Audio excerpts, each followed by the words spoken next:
Mr. Hurst? You want a hand, sir? Mr. Hurst? Hello, Ford. What's the trouble? Oh, I was just going to see if Mr. Hurst wanted a hand, sir. Good Lord. Did he come down yet? No, sir. He must have been up there for a quarter of an hour. I'll still be adjusting that area, surely. Mr. Hurst? Mr. Hurst, you all right?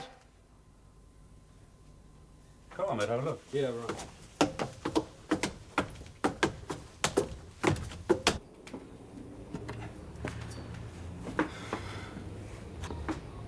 Perhaps the power in the chimney stack, Mr. Hurst. My God, sir. Look, down there.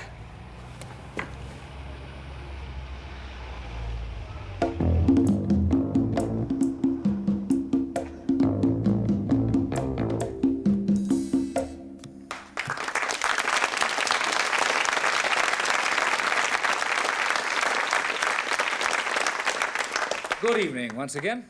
Once again, you have just seen a crime committed. Now, very shortly, we will reveal to you all the clues, both false and real. And then our panel, as usual, are with us tonight, and our studio audience, good evening to all of you, will all have these cards. When all is revealed, we'll fill in who did the crime and the clues. Meanwhile, let me introduce you to our panel for this evening. First of all, we have an actor who is on a short term of release from Dock Green. He's been up to his neck in crime for many, many years. Actor Peter Byrne.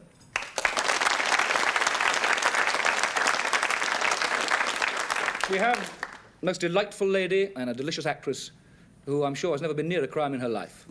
Mower. We have an author who has written more good stories than I've had hot dinners. Ladies and gentlemen, Kingsley Amis. The last member of our panel, I must say, it was quite a shock to me when I knew he was going to be on it. I've been trying to avoid him in one way or another for many, many years. I even forget his name. It's Russell Hunter.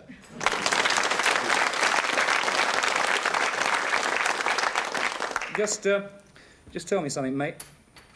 Where have you been for the last year? Were you addressing me, sir? I was. Oh, right.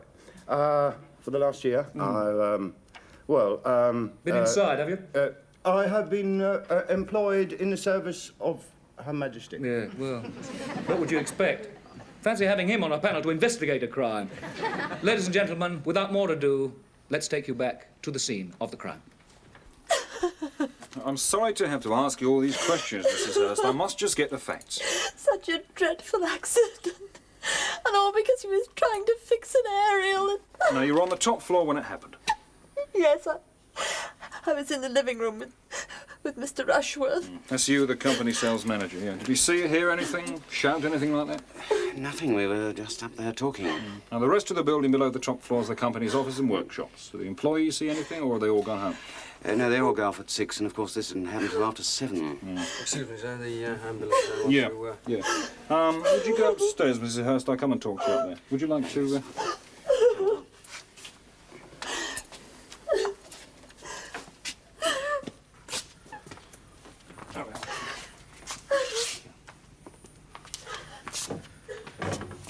All right, you can bring him through now. Yeah, you don't stand much chance when you fall 50 feet onto concrete. Hold it. Excuse me.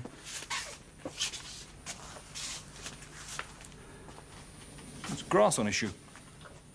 It's probably from the lawn. It was cut this morning. Oh.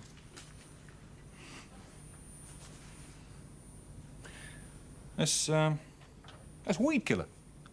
Yes, probably is. He was always having the lawn sprayed. He was very proud of his garden. All right, carry on then. I'm sorry to have to ask all these questions. It's only routine. Who was the last person to see Mr. Hurst alive, then? I think I must have been. You're Mr... Coleman. I'm the company secretary. I saw him at about 7 o'clock, and I went in to inform him that one of his employees, Mr. Ford here, had arrived to see him. I thought all the employees went home at 6. Yeah, they do usually, but I'm the van driver. Had a late trip back from Bristol. So you saw Mr. Hurst as well? No, not actually. He was up on the roof. Yeah, perhaps I can explain. You see, I'd arranged this appointment between Mr. Hurst and Ford here. So when he arrived...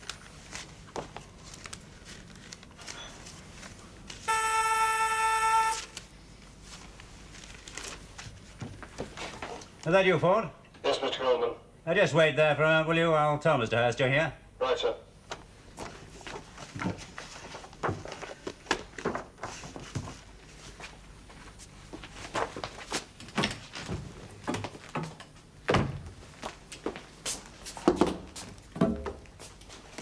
Come in, Coleman. Ford's here, sir. I'll see him in my office. Sir. And perhaps we can get to the bottom of this mystery of the missing plastic sheets. I'm afraid it looks very much as if it's the old dodge, sir. You know, loading on a few extra sheets when no one's looking and then selling them off on the side You afterwards. certainly took your time finding out about the discrepancy. Your usual incompetence. Which reminds me. Did you get onto the TV people about the aerial? Oh, no, sir, I'm sorry, I forgot. When I sell out to Bell's Plastics, I shan't recommend they take you on, Coleman. But, sir, I've got all the figures. So have I, and I know your job better than you do. Darling, Yeah? Coleman's forgotten to get the aerial fixed. I'm afraid there's no TV tonight. Oh. Well, couldn't you fix it, darling? I mean, you've done it before, and there's such a good film on later. All right. As soon as I've spoken to Ford, I'll see to it. Now, I think you'll find all the papers relating to the case right here, sir. Good.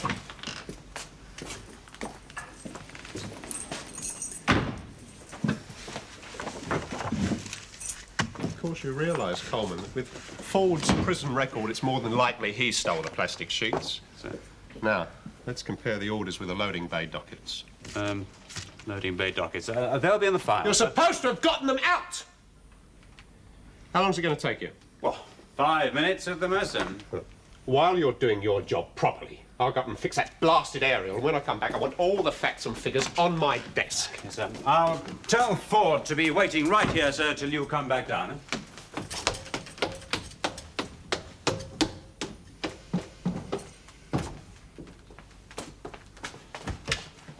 Sorry to keep you waiting, Ford. Come in, will you? Right, sir. Just wait over there, will you? I've got a bit of work to do in the office first. Oh, Mr. Hurst won't be very long. He's up on the roof adjusting the television aerial. Well, I could have done that for him, sir. You know me, jack of all trades. Yes, that's why you're here, isn't it, Ford? Now, I think he can cope on his own.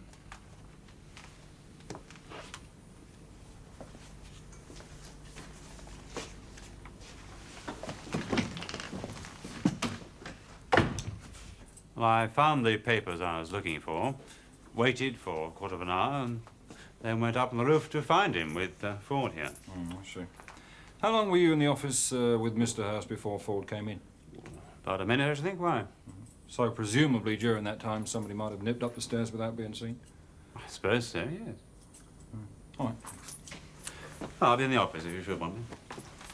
So you didn't get in to see Mr. Hurst at all then? No, but I heard him talking while I was waiting outside the door. And Mr. Coleman came and let me in and asked me to wait here. Did you see, hear anything? Call? Shout for help, perhaps? Anything? Well, try to remember. Nah, I don't think so. No, I was just sitting here picking the winners.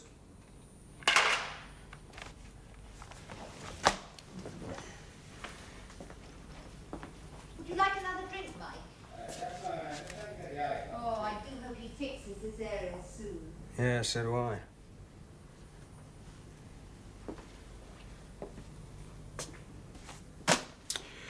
So I waited a bit longer. Then I thought I'd go upstairs, see if I could help Mr. Hurst. Mr. Coleman came out of the office. We went up together. Thought at first he was behind the chimney stack, but then I saw his body. You sure nobody else was up there? Well, how could there be? We'd have seen him. Did you look behind the chimney stack? No. Yeah, you don't think someone pushed him, do you? I'm just making inquiries, aren't I? You should be quite used to those by now. It's not exactly your first brush with the law, this, is it? You've done a bit of time, haven't you? What was it for? Hey?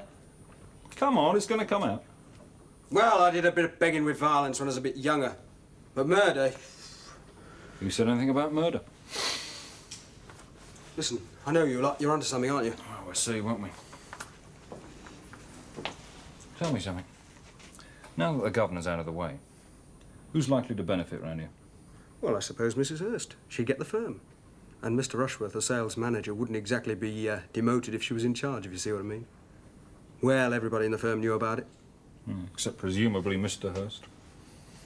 That could be a reason for wanting him out of the way.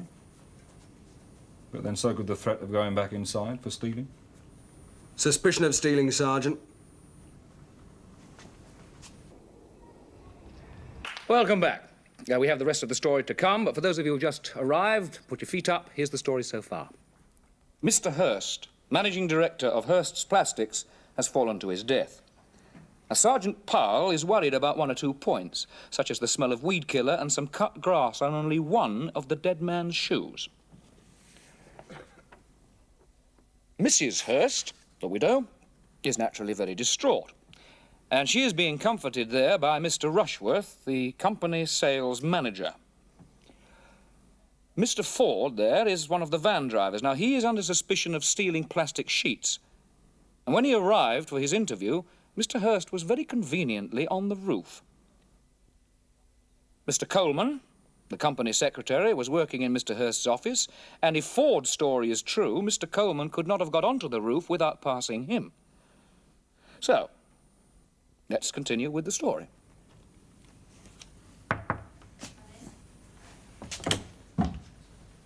I'm sorry to have to keep on with these questions. Won't take a minute. Would you like a drink, Sergeant? Well, later, perhaps. Not just now. Had your husband had a drink or two? Might have made him a bit unsteady on the roof? Well, he had one whilst he was changing. He seemed perfectly all right then. You staying for dinner, Ma? Oh, well, I hadn't planned... Oh, do. We're having coq au vin. Oh, that's very nice of you. And then later on we can watch television. Do you know, there's such a good film on. These new shoes look a bit awkward. Oh, snap. I've had these for a week, still trying to run them in. You've got the same, have you? You know, those big heels are very fashionable. You look very smart. No, I don't think I'll like them after all. Oh, well, if you don't want them, you give them to me. We are the same size, don't forget. Oh, is that someone at the front door? That's what a buzzer usually indicates. Couldn't you find any ice for this, or is it fashionable to have warm whiskey? Don't worry, I'll get it. It's all right, darling. Mike's getting you some ice. Well, apart from being a bit irritable, he was quite all right. I gather you asked your husband to fix the TV aerial, Mrs. Hurst. Well, yes, I did say I wanted to see the film. Well, he was always popping up on the roof to fix it. He was a very independent character. If only the new aerial had arrived. Coleman was supposed to have arranged it. How he ever became company secretary, I'll never know. Bells would never have taken him on. Do you think they might have taken you on, sir? No, probably not. The Bells have their own sales manager, you see. Well, you don't need to worry about that anymore, Michael. Because I shan't be selling the firm. That's up to you, as I've said. So, presumably, the firm now belongs to you, Mrs. Hurst. Well, that's all, except for one more question. Did either of you leave the room between the time Mr. Hurst left and Mr. Coleman came and told you about the accident? No, we were here just chatting. Yeah, Mr. Ford was waiting outside. He said he heard Mrs. Hurst talking. Is he insinuating he couldn't hear me? Oh, he heard you all right. Not very clearly, though, that's all. I'm not stupid, Sergeant. You think someone pushed him off, don't you? Just doing my job, sir, that's all. It's a nice tape recorder, that, isn't it? Yes, I record my sales reports on it. It's very useful. To supply and deliver 20 8x6 sheets of reinforced plastic for the... Would you just let it keep running a minute? Yes, sir. This is the new high tensile group 3, which is to replace the old concrete floor of the acid shop. The director, Mr. Waring, will contact us as soon as he's made a decision as to when the reconstruction will take place. Oh, and apropos of this, I've So these plastic sheets are as strong as concrete, are they? Yes, and much lighter. And, of course, they last much longer. Well, thanks very much, that's all.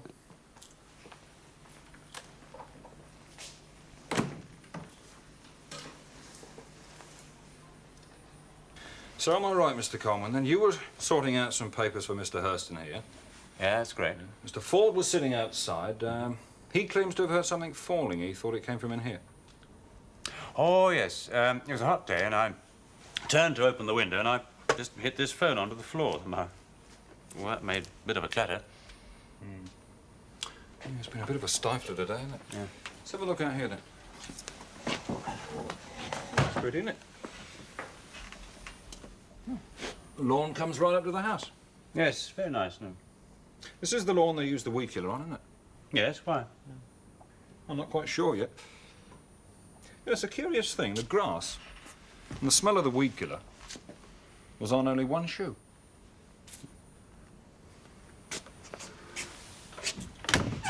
Oh, it's a bit of oil, that. Oh, the fire escape out here.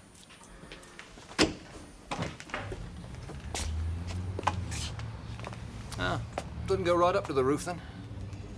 It's a pity Mr. Hurst didn't fall this side of the building. This platform might have broken his fall. Yeah. Well, that's all up here then. Oh, I'll just nip down and see Mr. Ford again. Oh, I'm sorry. I'm afraid I sent him down to the storeroom. I wanted to have one look for that missing docket. I wish you hadn't asked him to do that. I did ask him to stay where he was. Would you Sorry. ask Mr. Rushworth to join me then? Yes, of course I will.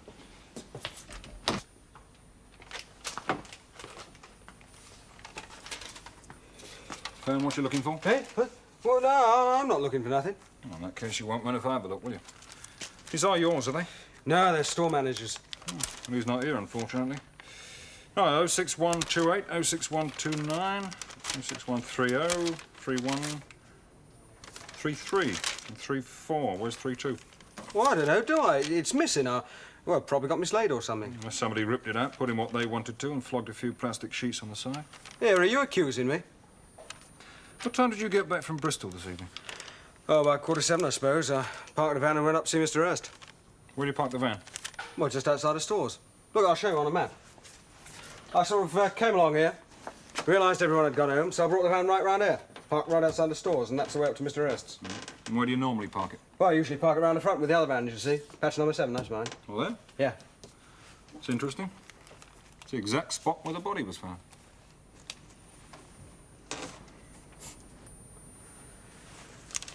You're not suggesting he fell onto a van, are you, Sergeant? No, sir. He definitely fell onto something very much harder, sir. Would you, Right, Mr. Rushworth, those plastic sheets, then. Yes, just over here.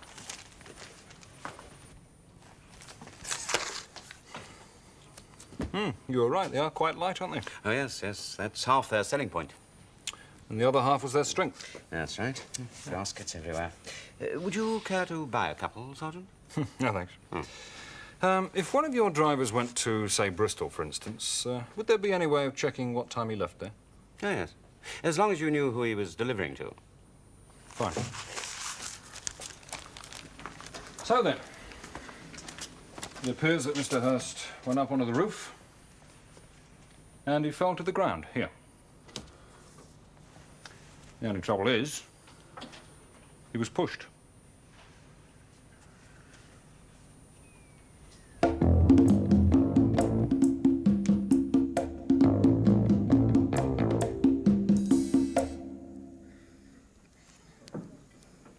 Well, that's it. Now you've seen it all. This is the point, ladies and gentlemen, where we introduce our suspects to you. And they are Detective Sergeant Powell, Jack Coleman, Johnny Ford, Mrs. Hurst, and Mr. Rushworth. Now, at this time, ladies and gentlemen of the panel, it is your time and turn to ask questions, any questions you like of the suspects. First of all, you also have a 20-second replay, or up to 20 seconds replay, of any particular part of the play that you'd like to see back again. So I'd like to start now with you, Peter. Can you tell me what you'd like to see back? Yes, I'd like to see the the interrogation, the beginning of the interrogation between Detective Sergeant Powell and Mr. Coleman. Right, the in his office. In interrogation between Sergeant and Fire. Yes, indeed, you will see that. Moira, what would you like to see? I would like to see the beginning with Jack Coleman and Johnny Ford, their sort of first few The very first part of their scene? Yeah. Right, you will see that. And Kingsley Ennis, what would you like to see? Well, I'd like to see that rather short bit where Ford is alone, waiting to see Mr. Hurst in the office, and overhears, or seems to overhear, two people talking. Right you are. And Russell Hunter?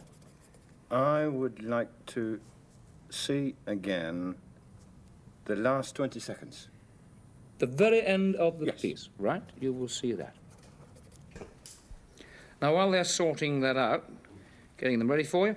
Let's start with your questioning. Let's take a question down the panel, one at a time. Peter, would you like to ask a question of anybody? Just one question. One question to start with, yes. One question to start with. Mr. Coleman, I'd like to ask a question. How long have you been company secretary? 2 years, about. 2 years. And in that time... One question. I beg your pardon. One question. That'll do, that'll do. One question. Moira, listen. Mrs. Hurst, you obviously have a husband who is not a very gracious gentleman and a very attentive lover. I presume you have gone that far. That's not the question. But I noticed that they both wear the same shoes and that they both have high heels. Now, I've heard about men having fetishes for ladies wearing high heels, but I haven't heard of a woman having a fetish for men wearing high heels. Did, in fact, you buy these shoes for your husband and your lover?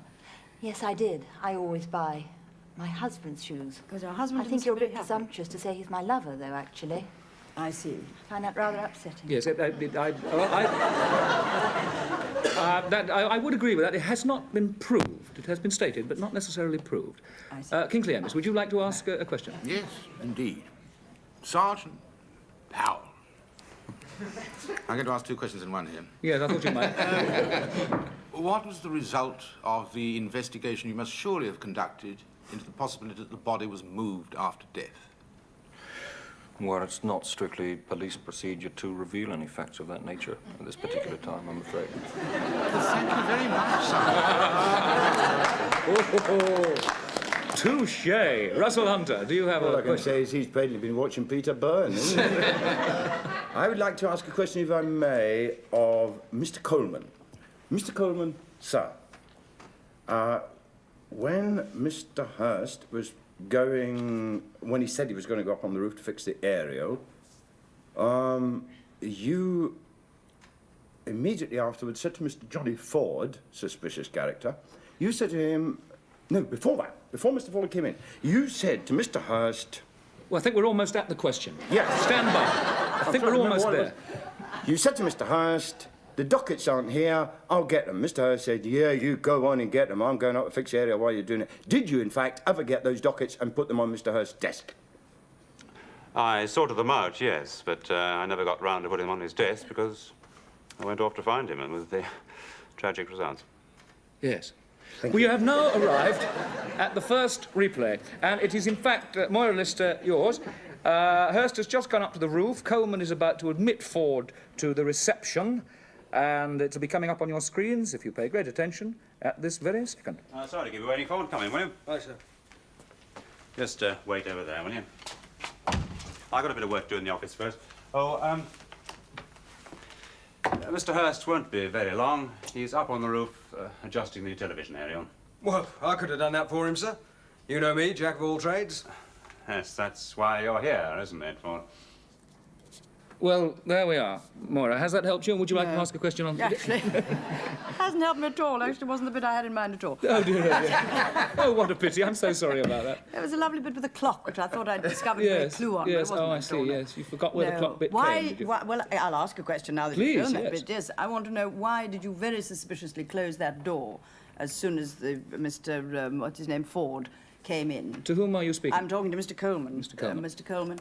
Well, frankly... what were you trying to hide? I didn't particularly trust Mr. Ford here, and I just didn't want him to see anything in that office or get his hands on anything in our area, since he was already under suspicion. Very fair answer, I think. To a fairly fair question. Yes. Kingsley Amos, do you have a question? Yes, well, after all that most helpful police cooperation, I have to change my line of attack. I want to ask Mr. Ford, or perhaps I should say merely Ford, what is your financial situation? Well, I mean, you know, don't get that much to you driving a van. 20 quid a week. You hard up? Oh, yeah. Always am. So if somebody slipped you a few quid to keep quiet about something, you might accept and do as they ask? I do think, Mr. Amos, that, if I may say so, that is a leading question. You know, I mean, you can't really get him to trap himself in that way. I apologise, my lord. No, please carry on. First time I've been called my lord, it's nice. I like the sound. We now have the second playback. It is, in fact, Kingsley Amos, yours. Ford waiting alone outside in the reception area, and he's listening at the door. Oh, here it is now.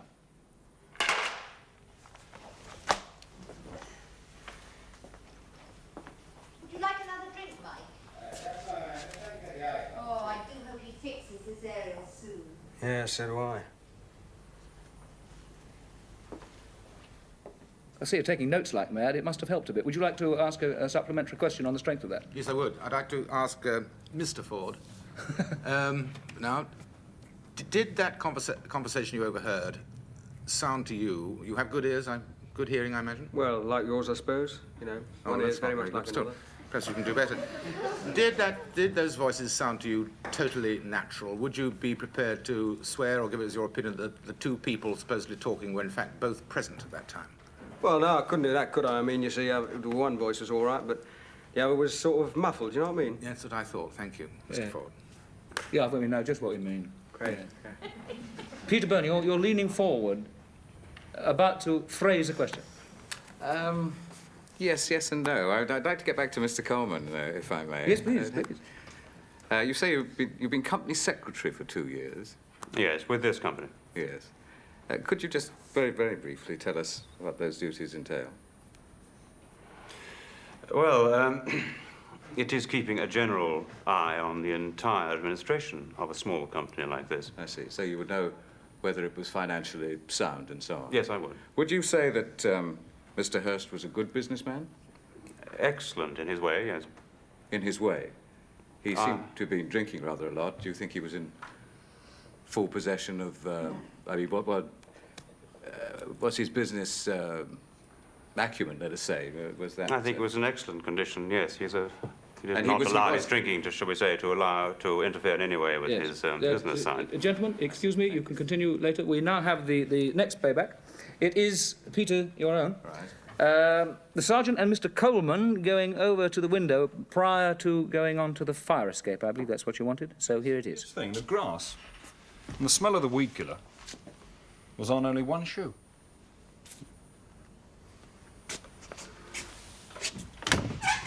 Oh, it's a bit of oil, that. Oh, the fire escape, ain't it?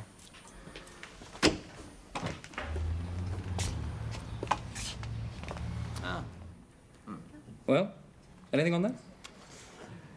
Yes, I know. Established the fire escape outside. That's what I wanted to see. But may I just get back Yes, please. about Mr. Hurst? Yes. And did I hear? Correct me if I'm wrong, but that the firm was being sold. Yes. Yes. To Bell's Plastics. I see. And would you say that the firm was in a healthy condition? Obviously, it was if it was going to be sold. Yes, as far as I can see, yes. I see. Thank you. Russell, have you anything to say? You usually have a lot to say. He's got a lot to say. Yes. Shall I translate for them? Yeah. I would like to ask a question of Mr. Johnny Ford. Mr. Johnny Ford. Thank you. Sir, I have heard in the past of GBH as grievous bodily harm. I've even heard of LWI as loitering with intent. But this, for the first time, came to my ears as BWV. Would you please explain to me what is begging with violence? Well, it's sort of holding a tin plate in one hand and a club in the other, if you see what I mean. Can I ask how long you got for this? Well, a few months, yeah. About So it 6 is months. worth taking up. Oh, yeah, very profitable. There was continual references to the fact that you had been to Bristol. I didn't know whether you were a supporter of the Rovers or the City, but that didn't seem to matter. Can I just ask you, where I take it this factory is obviously in the London area, where in the London area? Well, it's Slough. Slough. Yeah. You got back just almost exactly 7 o'clock. 2:45. 7:15. How long did it take to come from Bristol? Oh, about 2 hours. 2 hours. Only 2 hours in a van? Yeah. All I can say is it would have taken me a bit longer than that. Yeah, well, my van's faster than a taxi, isn't it?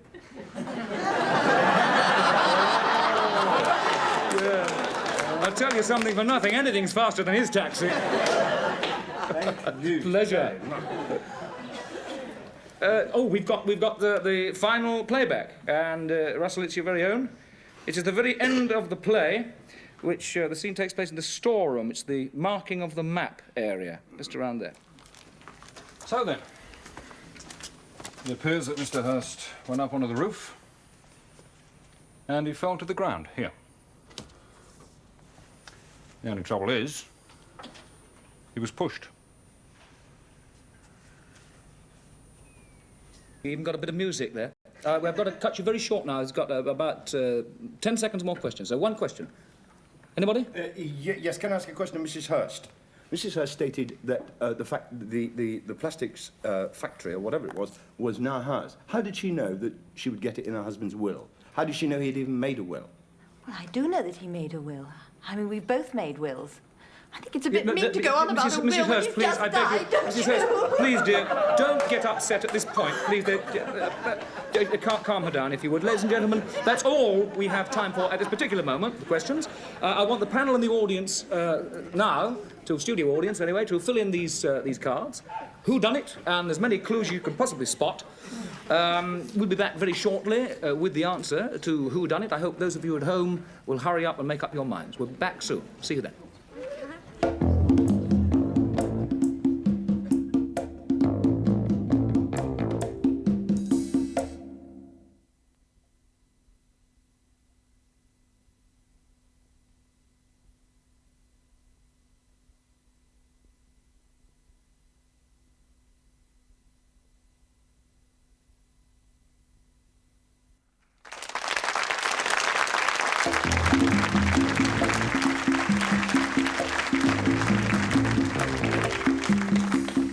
Well, we have collected the cards from the panel and from the studio audience. We do have a studio audience winner.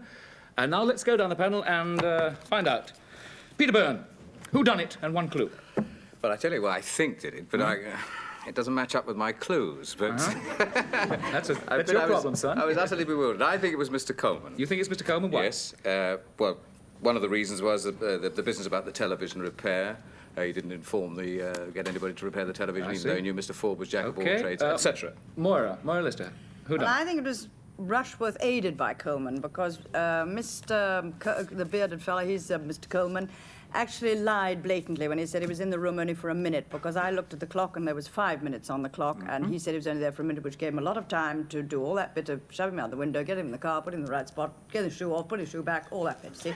Right. 5 minutes. Yes. Kingsley Amos, who done it? Well, I'm quite sure that it was the devious adulterer, Rushworth, Lovely phrase. with the rather over-sensitive Mrs. Hurst as accessory before the fact who did it. And it was what Mr. Ford said about the voices he overheard when he was alone, which confirmed my own impression that one of the voices, the male voice, was phony in some way. I see, right. So, Russell Hunter, who done it and why? Why? Well, Mr. Hurst was murdered because Mr. Hurst was a very good and efficient businessman who had taken a drink because he was surrounded by total incompetence. Yes, Russell, who done it? Including Mr. Coleman, who helped to do it, Mr. Rushworth, who helped to do it, and the most incompetent person of all, who was also in the murder, Mrs. Hurst, who didn't even know the size of her husband's feet. Yes. A likely story. Ladies and gentlemen, we now go over to Mr. Barry Miller from the audience, who knows who done it.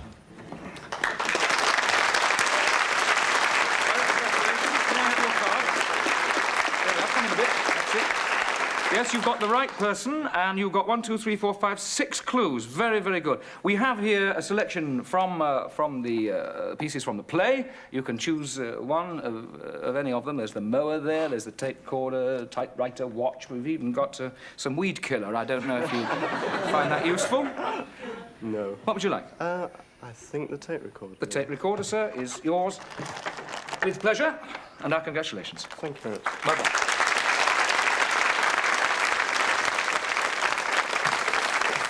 Right, ladies and gentlemen, Peter Byrne said Mr. Coleman did it. Moira Lister said that Mr. Rushworth, aided by Mr. Coleman, did it. Kingsley Amos said that Mr. Rushworth did it. And Russell Hunter, believe it or not, said 3 of them did it. You're really trying to cover yourself there, Russ. Will the real criminal please stand up?